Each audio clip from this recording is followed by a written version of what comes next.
ഇതാണ് കായ്ച്ചക്കണി എന്ന് പറയുന്നത്. നമ്മുടെ പച്ചക്കറിയിൽ ഏറ്റവും പച്ചക്കറിയിലെ കാഴയെ നശിപ്പിക്കുന്ന ഈച്ചയെ പിടിക്കാൻ വേണ്ടിയുള്ള കെണിയാണ് കായ്ച്ചക്കണി എന്ന് പറയുന്നത്. ഇത് പ്രധാനമായും പച്ചക്കറിക്ക് വേണ്ടിയിട്ടാണ്. പന്തലിൻ്റെ ഒരടി മുകളിലാണ് ഇത് വെക്കേണ്ടത്. ഇത് സാധാരണ രീതിയിൽ നമ്മൾ കീടനാശിനി തളിക്കുന്ന സമയത്ത് ഈ കായ്ച്ചയെ കിട്ടാറില്ല, മറ്റുള്ള പുഴുക്കളാണ് ചാവാറ്. അപ്പോൾ കായ്ച്ചയെ കിട്ടണമെങ്കിൽ ഈ ഒരു കെണി അവിടെ സ്ഥാപിച്ചാൽ മാത്രമേ കിട്ടുകയുള്ളൂ. ഇതിൻ്റെ വില 180 രൂപയാണ്. പാത്രത്തിന് 100, 80 രൂപ കേക്കിനുമാണ്. ഇതാണ് ഈ കേക്കിൻ്റെ കമ്പനിയുടെ പേര്. അതുകൊണ്ട് 90 ദിവസം കഴിഞ്ഞാൽ ഈ കേക്ക് മാറ്റി കൊടുക്കണം. ഇതിൻ്റെ ഉള്ളിൽ കേക്കാണ്. ആ കേക്ക് നിങ്ങൾക്ക് ഞാൻ കാണിച്ചു തരാം.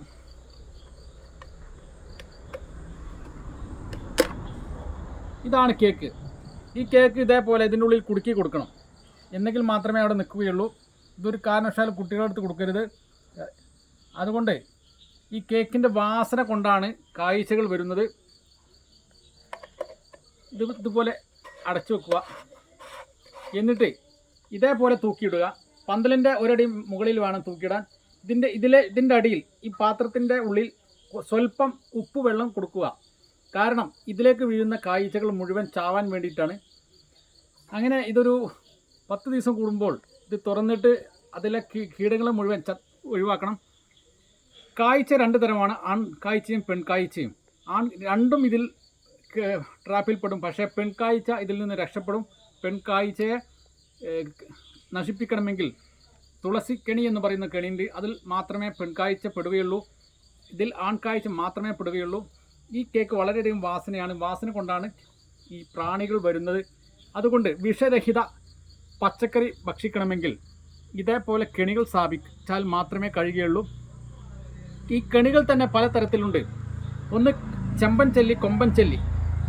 ഈ 2 ചെല്ലിമാർക്കും ഇതേപോലെ വ്യത്യസ്തമായ കെണികളുണ്ട്. കൊമ്പൻ ചെല്ലിക്ക് ഉള്ള കെണികൾ 980 രൂപയാണ്. ചെമ്പൻ ചെല്ലിക്ക് 680.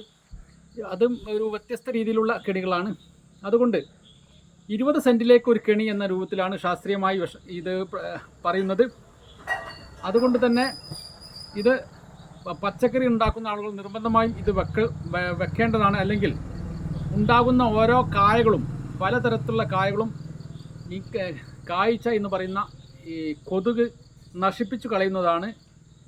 അതുകൊണ്ട് തന്നെ ഇതുപോലെ ഉള്ള ശാസ്ത്രീയമായ രീതികൾ കൃഷിയിൽ നിങ്ങൾ ഉപയോഗിക്കണമെന്നാണ് എനിക്ക് ഈ അവസരത്തിൽ പറയാനുള്ളത്.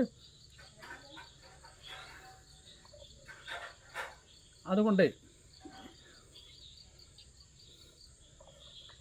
പ്രധാനമായും കീടനാശിനി നമ്മൾ കഴിവതും കുറച്ച് കൊണ്ടുവരിക എന്നാണ് ഈ കാലഘട്ടത്തിൽ പച്ചക്കറി മേഖലയിൽ നമുക്ക് ഭക്ഷിക്കാൻ ഉപയോഗിക്കുന്ന പച്ചക്കറി വിഷരഹിതമാക്കുക എന്നാണ് ഇപ്പോൾ എല്ലാ ആളുകളും പറഞ്ഞു വരുന്നത്.